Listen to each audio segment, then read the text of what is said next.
Bună dimineața tuturor! Numele meu este Dan Fleșchiu. Vă mulțumesc pentru înregistrarea la acest webinar. Aș dori să încep cu câteva cuvinte despre noi. Provision, în cei 28 de ani de activitate, a devenit cel mai important distribuitor din România pentru soluții de securitate IT, cu un vast portofoliu de furnizori strategici, de tehnologii în cybersecurity, astfel încât, prin intermediul integratorilor cu care colaborăm, putem oferi soluții care să prevină sau să remedieze aproape orice amenințare, indiferent de vectorul de atac. Lookout, partenerul cu care organizăm webinarul de astăzi, este o companie cu vastă experiență în protecția datelor, atât pentru telefoane mobile, cât și pentru zona de cloud. Și aici aș enumera tehnologii precum Web Gateway, Zero Trust Network Access sau CASB, Cloud Access Security Broker.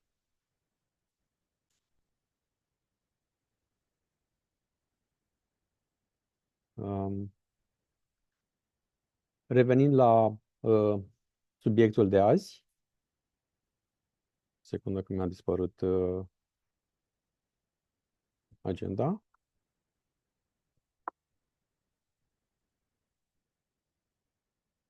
Da, am revenit.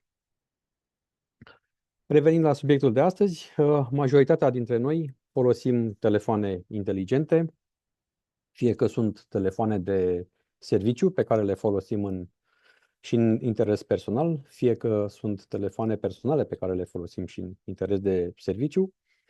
Acestea nu doar că stochează informații sensibile, cum ar fi documente de serviciu, documente personale, poze, dar și aplicații. De la mesagerie, aplicații bancare, utilități, platforme sociale, internet, până la jocuri și comenzi online.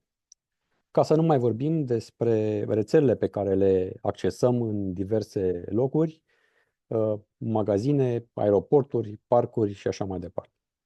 Toate acestea generează vulnerabilități ce pot fi ușor exploatate de atacatori în lipsa unor măsuri de protecție, iar datele vor fi astfel compromise.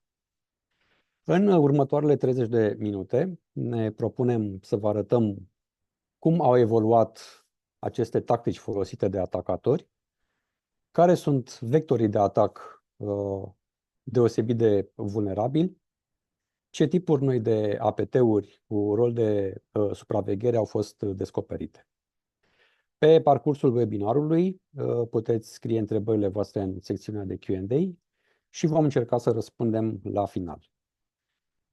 Acest webinar va fi înregistrat. Veți primi linkul în câteva zile în cazul în care doriți să-l revedeți sau să faceți share. This being said, I will switch to English now and pass over to Yasin and Franz to introduce themselves and for starting their presentation. Thank you very much. I will stop the share. Thank you, Dan. Bună dimineața to everyone. So my name is Yasin. I'm basically the channel responsible manager for Central and Eastern Europe, based here in Germany now close to 6 years with Lookout. And I have the pleasure together with my colleague Franz to be your host and give you some information around mobile security, about the threat landscape in Romania and around Romania. And if you have any questions, feel free to use the chat window to put questions in, and we will try to answer all of that during the session or at the end of the session. All right, and my name is Franz Finke. I'm solution engineer here at Lookout. I'm a mobility security expert. I've been here at Lookout now for 4 years. Seeing a lot of different attack patterns across our customers in all of Europe. And I think we have some interesting things to tell you today. Thank you very much, Franz. So let's jump into our story. So for you who don't know Lookout as a company, just some words about us. So we have started close to 20 years ago with the mobile security. In that time, the old Nokia world was omnipresent. So basically everyone had a Nokia phone. And then with the introduction of Android and of iOS, our founder basically realized that there is a massive security need for smartphones, which are more or less not telephones anymore.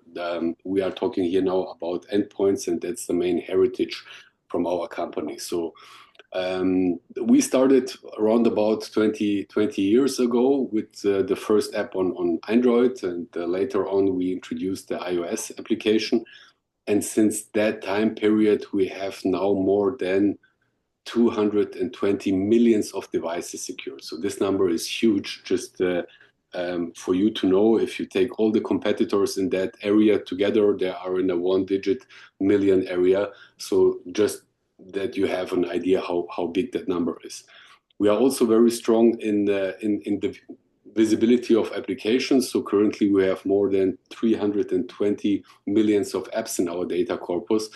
And since the first time that the company has been founded, we are working with artificial intelligence and AI, basically to use machine learning to identify anomalous behavior on smartphones. We can do that with AI, but we have also a team of threat intelligence people sitting around the globe. These guys are basically able to read that what our machine learning identifies, and they can put that into a language which we as with people can understand. And these guys are doing a very, very good job. Just in the last years, we discovered more than 1,700 different malware families. We have some samples of these findings here in our session today, and we are happy to show you some of them. 3.5 years ago, we acquired a company. I think Dan said that in the beginning. This company is focused on security service edge, and we have that in our portfolio as well, but this is not the main topic for today. Next slide, please.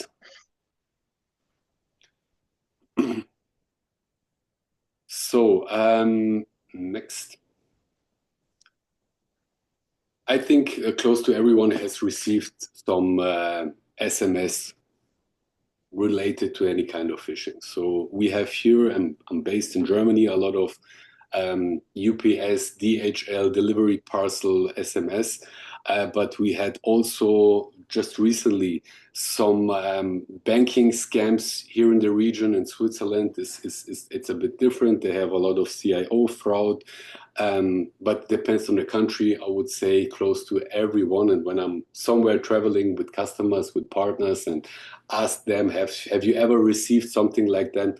Then the most of the people are saying, yes, of course, I have also received some strange SMS, some strange WhatsApp, some strange calls even, where we believe that someone in the background is trying basically to gain access to your phone or to steal your credentials. We have some examples here. These are consumer examples, but just for you to know that we know basically a lot of these kind of SMS. Next slide. Who is targeting the mobile phones? And this is a very interesting question, because at the end of the day, if we have a view on the bad guys here in that area, then it's basically everyone from the bad side is trying to gain access to the phone. And this reason is pretty simple. So it's much more lucrative to gain access to your phone than to your PC. It's not so strong protected. I would say the majority of the people, they have maybe an MDM solution, a mobile device management solution, and that's it. So it's pretty lucrative for them. And if we have tried to categorize this bad guys in brackets, who is basically targeting. So on the left side, you see the intelligence services. This is basically a company, a software company, the target or the main goal from them is to create a piece of software to sell that to government institutions, and these government institutions are using that for fight against against crime or terrorism, or anyhow to use that to get access to bad guys again in that area. We have seen that with a lot of samples during the last years, when we identified 2016 Pegasus, for example, that there are also a lot of governments, non-democratic governments, using this spyware to gain access of some oppositional parties or reporters from newspapers, from magazines, to get access to their phone and to get more information from these people. So you see here the intelligence services. This malware is pretty expensive. So Pegasus, for example, the license for Pegasus was something around 750 to $1 million US.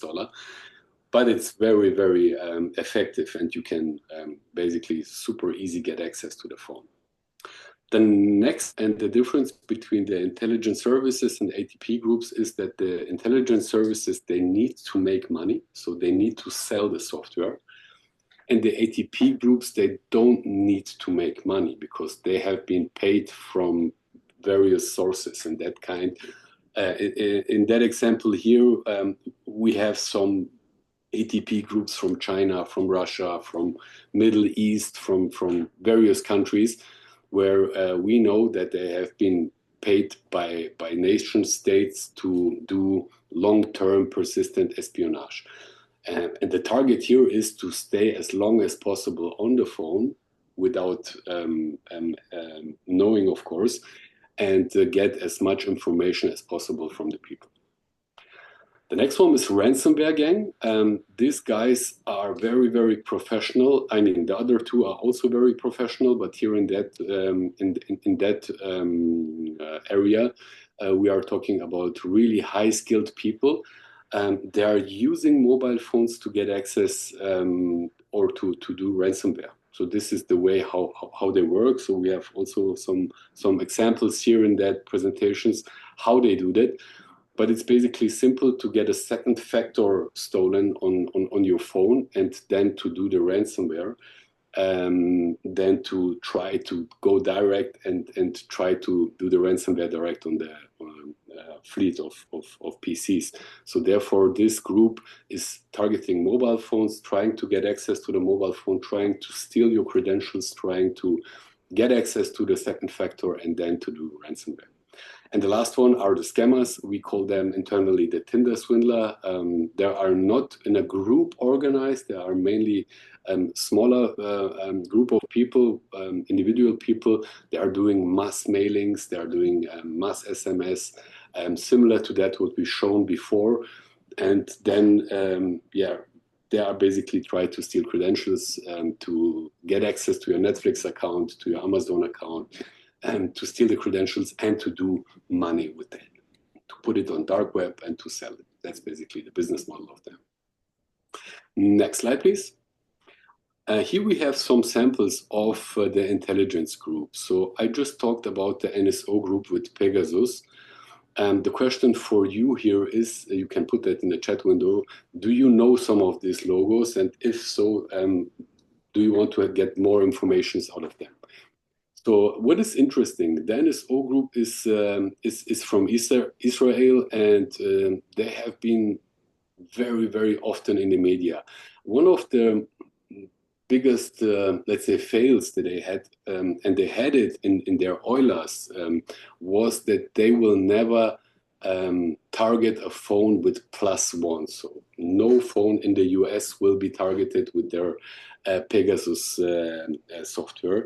Unfortunately for them, the US government has identified some phones with where they have targeted these people. So they basically removed them from the government portfolio.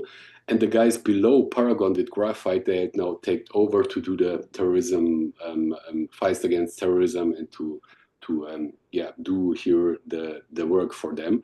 And just a couple of weeks ago, a very interesting finding was released that they have been able to get access via WhatsApp without interaction of the user. So without any click on a link or without getting basically clicking on something, they use a vulnerability to get access to your phone and to compromise the phone and to have full access on everything on the phone. So I can share this article afterwards that you can get a better understanding what they did.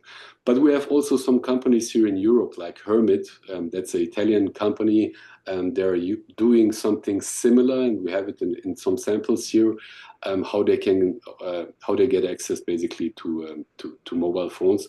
Or Predator, this is the company from North Macedonia and from Hungary, and so you see it's a very, very nice business model to be a software vendor for malware here in that case for mobile phones.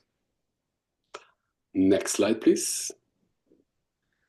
ATP groups, I mentioned that. So here we have 3 from Russia, we have 3 from China, and from North Korea and Middle East. So as said, we have here a lot of examples where the tactic here is basically to use an application. For example, this app contains any kind of Trojans or spyware, and then they are staying pretty long on the phone, searching for information, getting a lot of information about the people, and then trying basically to use this data against the people or to do espionage in the long term. ATP 41 was recently also in the media.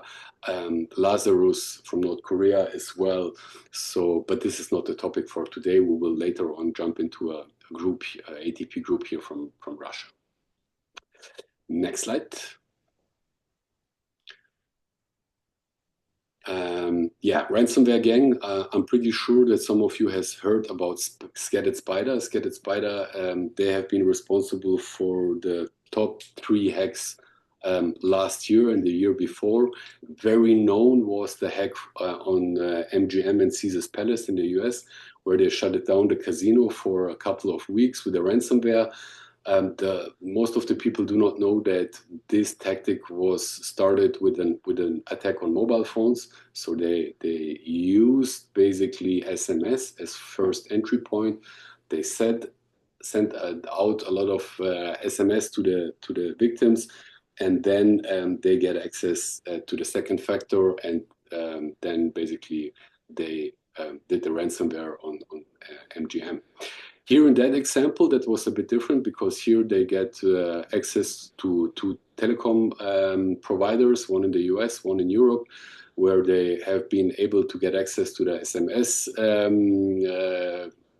area, and they send it out millions of SMS to end users and try to get access anyhow to the credentials and to steal user and password. Next slide. Yeah, and as just said, the scammers, these guys are also very, very skilled. So here are examples of Netflix. This morning I received an Amazon fake SMS. So you have that quite often, that they are using pretty bad SMS in the beginning. Now these SMS are getting better and better.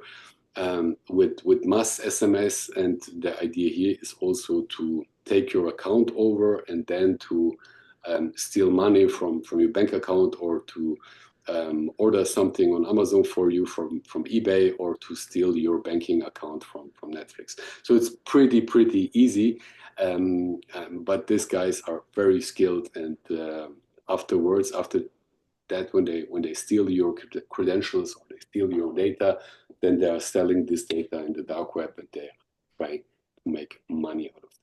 So these are the 4 target groups. We have tried to basically dig into the different groups and to give you information around that. And with that, I will give over to you, Franz, to Yes. us Yeah. some details.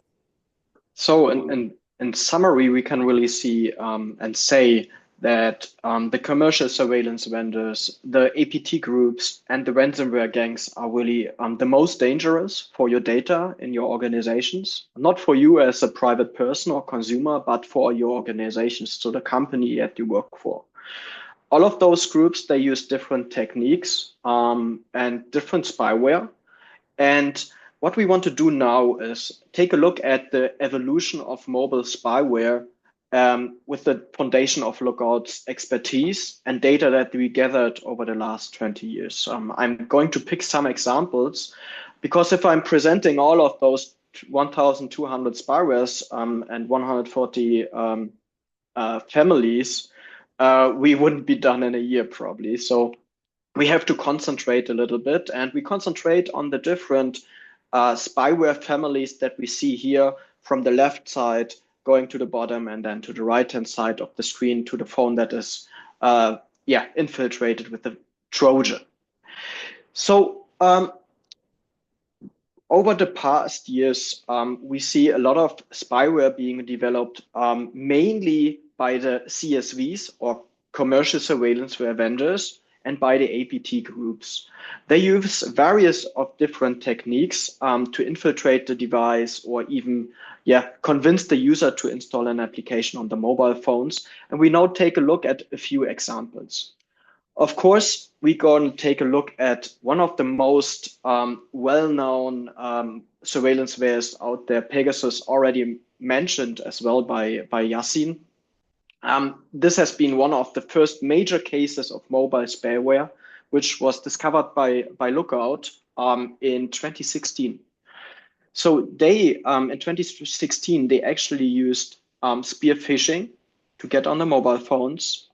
They also used zero-click exploits. So that's what Yassin described as completely interaction-less infiltration method of a device. So the user wouldn't recognize that anything has happened. There wouldn't be any indication. They would get a message or phone call or WhatsApp message, like in the Paragon example of Yassin. And then the device would be immediately infiltrated, and it will basically clean up all the evidence, like the message that was received. They would stop the phone from ringing, for example, and stuff like this. The data that was exfiltrated using those were messages, call logs, contacts, browser history, location data, audio, video recordings, and a lot of other things. And if you know how those malwares work, they are working using privilege escalation. So they just don't install themselves as an app, but they also do a so-called privilege escalation. So they use vulnerabilities within the system to achieve higher permissions than any other standard application on the phone.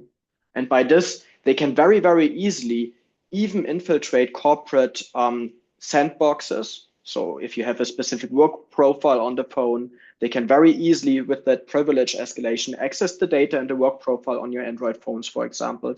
Or if you're using any containerization software, they can access this data as well. Another example here, a little bit more recent, Hermit, discovered by Lookout in 2022. What's interesting about those guys is they are developing this malware within Italy, so within the European Union. We see the same data, basically exfiltrated call logs, text messages, and so on. But they use a little bit different deployment techniques here in our example. So for example, they are impersonating telecommunication provider applications. Like Telecom Italia, for example. They use SMS-based phishing in order to convince their victims to click on links. So again, used phishing or smishing as an entry door. And they use vulnerabilities within mobile applications and Android devices to get this privilege escalation and get access to the data on the phone. Another example here in our case from an APT group, APT 15 to be precise. This is very likely to be sponsored by the Chinese government. They collect basically the same data. They use this against ethnic minorities, Uyghurs, for example. And they use Trojanized iOS and Android apps. So those apps, could be, for example, your Telegram app or your WhatsApp app, but they have been Trojanized, meaning that they put a malicious payload within that application that is completely undetected, and it still works like WhatsApp or Telegram or how you would expect them. So they are completely impersonating existing and trusted applications in order to get on the corresponding mobile phones. Our next example here is from Iran, called Bold Spy. They use this mainly against government officials, military officials, or activists. Again, we have Trojanized applications, spear phishing, or fake productivity tools. Then we have DBlind from Russia. We think they are still active. We attribute this to APT44, or called Sandworm, that has strong ties to the Russian government. Very likely to be used in the conflict with Ukraine to do cyber warfare. That's also why you see that their target is Ukrainian military. And again, their deployment tactics are fake apps, phishing, and exploit chains. So I think you are all starting to see some similarities between all those different groups. They are using very, very similar techniques. And then we have Gatsu from 2024. I think we discovered it around mid-year last year. They use, again, fake apps, backdoors, and they are, again, able to get messages, call logs, contacts, GPS data. And again, they are targeting, for example, military personnel.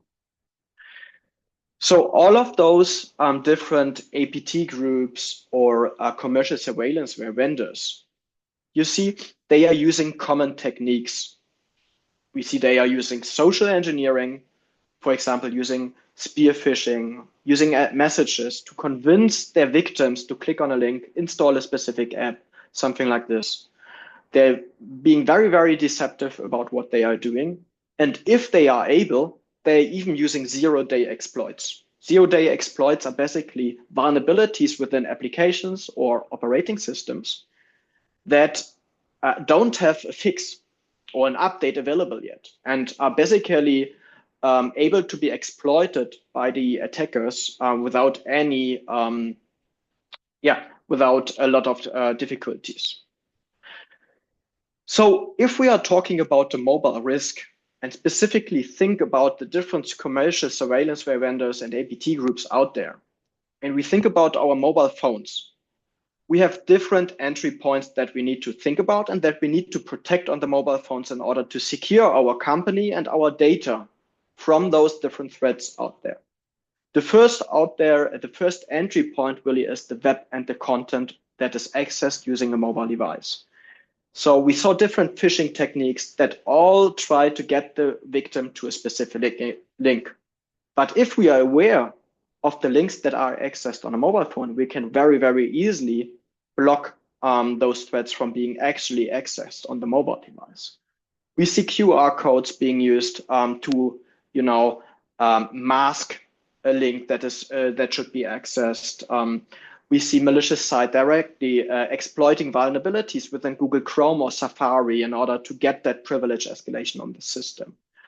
But we also see offensive sites that are maybe contain content that isn't appropriate for company usage and something like this. The next one here is really applications. We've seen a lot of app malware or Trojanized applications within the examples. But there are also applications that just have vulnerabilities. So they are faulty programmed and can maybe used to infiltrate malicious code or to remotely access a device, or even leak sensitive data, maybe personal identifiable data or data from your customers to other vendors or to other governments or other countries. So the third one here is the device itself. Right? If the device is not up to date, is maybe Android 9, doesn't have security patches, can be easily rooted, doesn't have a passcode, no encryption on the device itself, right? It's very, very easy for an attacker to use those shortcomings in security posture in order to infiltrate the device. And we've also seen some of those governments, especially in some countries like Iran and so on, where people are put into a prison for a day. They take the phones and the personal belongings of the people they imprison.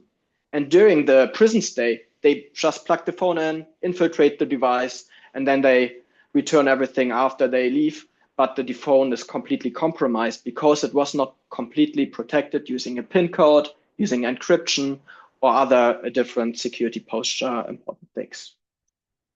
The fourth one here really is the network of a device. So maybe you've heard about IMSI catcher. Those are basically mobile telecommunication infrastructure that can be used to infiltrate the existing telephone communication infrastructure to basically do a man-in-the-middle attack to mobile phones, manipulate the traffic, manipulate what people are seeing on their phones, and maybe injecting a malware to the corresponding phone. We've also seen this happen very, very often at Wi-Fi's at airports or at Starbucks, using malicious Wi-Fi access points. So the network is really the fourth very important entry point that you need to think about if you want to protect your mobile phones. So those are the different areas that you need to think about if you think about mobile risk and how you want to protect yourselves. So now I want to go into another example, our latest discovery from December 2024. So very, very recent. And for this, I want to take a look at the mobile threat actors that have been discovered by Lookout in terms of their region. So we see a lot of APT groups actually coming from China, Iran. North Korea is very, very active indeed, but from Russia, for example, as well. And if we are looking at the different developments of APT groups within Russia, we've had various discoveries over the course of the last 5 to 6 years. So starting, for example, with Monocle, likely sponsored by the FSB Center 16, then BoneSpy by the FSB Center 18, infamous Shizzle that is used in the Ukraine warfare, targeting the military there. This is used by, or attributed to the group Centrum that is likely involved with the GRU unit. And then our latest discovery, Plain Gnome, which is a two-stage deployment, and that we have not successfully attributed yet. Means we don't know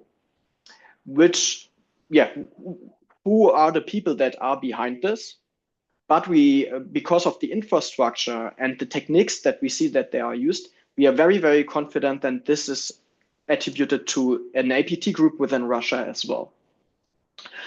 And if we are talking about people, or those FSP centers, the attackers, the hackers within Russia, we even see a lot of research being done by the Security Service of Ukraine.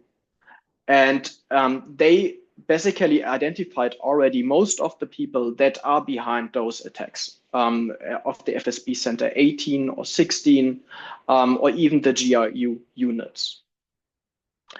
So we assume it's very likely one or a few of those, because there are a lot of similarities actually. So, but now let's go into the Lookout discovery. So in December 2024, we discovered 2 new surveillanceware groups. One of them called Plain Gnome and one of them called BoneSpy. Both of them are Android surveillanceware families, and they especially target Soviet Union states. We see this if we look at the applications, they are in Russian language. So of course, they are very likely to target Russian-speaking victims. And one of them, Plain Gnome, is an application dropper. So meaning the application itself is harmless. It tries to do something like a photo gallery app.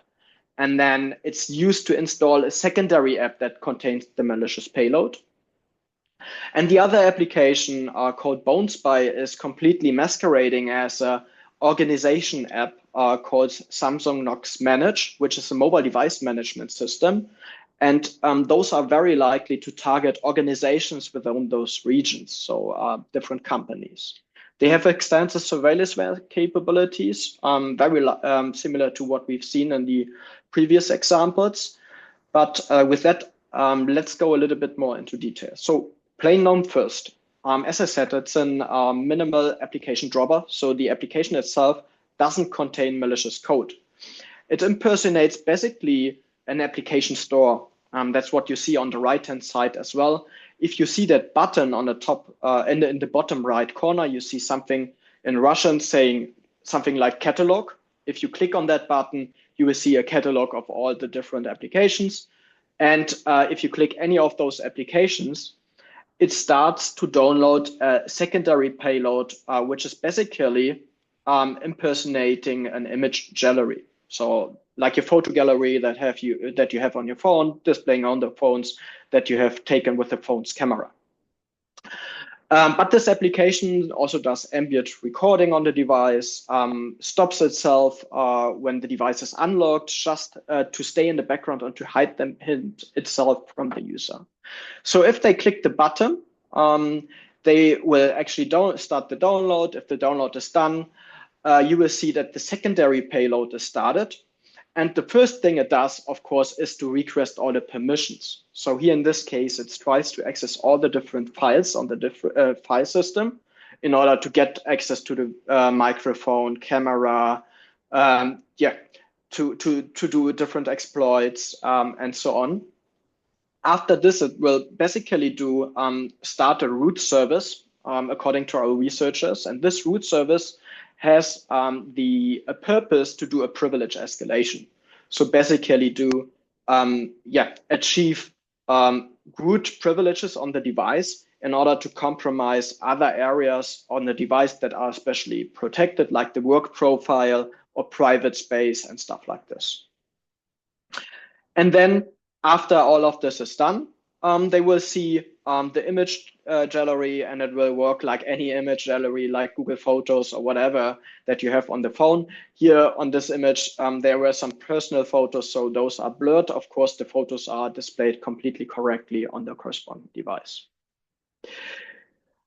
Our second discovery related very likely to the same group because they share a lot of source code. So there are actually a lot of similarities between Bone Spy and Plain Gnome. So Bone Spy is a standalone surveillance ware, meaning that you don't need an application dropper, an application that just downloads and installs the app, but you directly use a very good social engineering pitch and do spear phishing in order to convince the victim to install the application, click on it. Here in our case, it was masquerading as Samsung Knox Manage. So this is a mobile device management system that is used in companies where a lot of Samsung devices are used.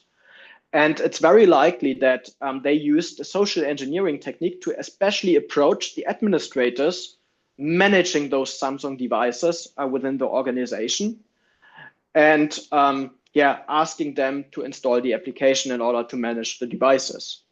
So this really suggests it's used especially against enterprise victims, and that the attackers were imposing as administrators. So if you click on install, it would request the permissions to do the espionage, and then basically the surveillance would work in the background. We've also seen other examples beside those Samsung Knox Manage. So for example, we've seen battery charge monitoring applications, photo gallery applications, or fully Trojanized Telegram applications. That's also where the example in the beginning came from. So those are two very current discoveries from Lookout. We are protecting our customers against them, and Yassin will tell you in the next few slides a little bit more how Lookout actually protects against those advanced surveillance wares, against those phishing techniques, those malicious applications, and so on. Yeah, thank you, Franz. So what we have seen now is how basically the bad guys are working, what they are doing, and how easy it is sometimes to get access to a phone. And don't forget, if someone has access to your phone, like Pegasus or other actors here, then they see basically everything. They have access to your camera, they have access to your microphone, they have access to your geolocation, they have basically access to your whole life. And this is basically the main problem that we see. You have the phone 24 hours fully charged with you, and the information that they can get is crazy. So what we are doing here in that case is we have a very simple product. So it's just a web console. You can basically have it. You don't need to install it. If you get access to the console, then the next thing is basically you need to put the application on a phone. You can do that with a mobile device management tool. We are working here with all the leading companies like BlackBerry, Workspace ONE from Omnissa, Mobile Iron, all the big guys, Microsoft Intune, where we can configure our console with the console of the MDM vendor and then fully automatically deploy our application without interaction of the user. That means we have an activation rate of 100% within hours. The good thing about the application is that you don't feel it on the phone. So your battery consumption is pretty low, your data consumption is pretty low, and you don't have the feeling that someone in the background is protecting you. It just works. And the good thing is if we find something, then you can easily, as a user, remediate or remove the threat. And we have a step-by-step description how you can do that. That makes it pretty simple for big customers, and we have a lot of big reference customers here in Central and Eastern Europe where they don't want to have a lot of tickets for that. So it's basically very, very easy to remove the threats from the phone. The deployment is very easy, the app is very lightweight, and the battery and data consumption is pretty low, and you have this web console. This is the main benefit of the solution. We also have some samples how we protect you. If you go to the next slide, then we can basically see how we are protecting our user against phishing. You see here a video, it's a SMS coming on the phone with a link. As soon as the user is clicking on that link, our pop-up window shows up with, hey, phishing, be careful, your phone is protected. The good thing is we are protecting the phone before something is happening, so we know the phishing link, and therefore we are able to give you the information that this is phishing, and this is not a or fake site that is supposed to be. Next slide. There we have something similar, but just for apps. So we've seen in the samples that an app is a huge threat, and here in that case, we have identified a malware in an app, and you see it's not just one problem, we have two problems. So we are guiding the user, we are explaining them what exactly it is and how basically to remove the threat in a step-by-step description to remove the app from the phone. And we have it in different languages, and just recently, just last week, we added some Eastern European languages as well. So therefore, it's pretty simple. So these are the two samples that we have for you. And I think that's the last slide that we have, right, Franz? There's one left for you. Oh, one left. Okay, sorry. Well, this is a very important one. So why Lookout? I mean, what we learned in the last 45 minutes is you need to have someone who is really focused on mobile security.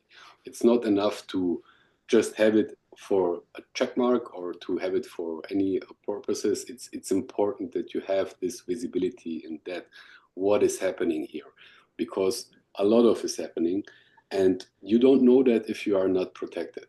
I said it in the beginning, we have a data set which is huge with this 220 millions of devices worldwide and with 360 millions of applications in our data corpus. So we can very easily analyze threats, we can analyze threat groups. Here in that case, we can categorize them, and we can give our customers all that information over. And this is extremely important. Mobile security is our heritage.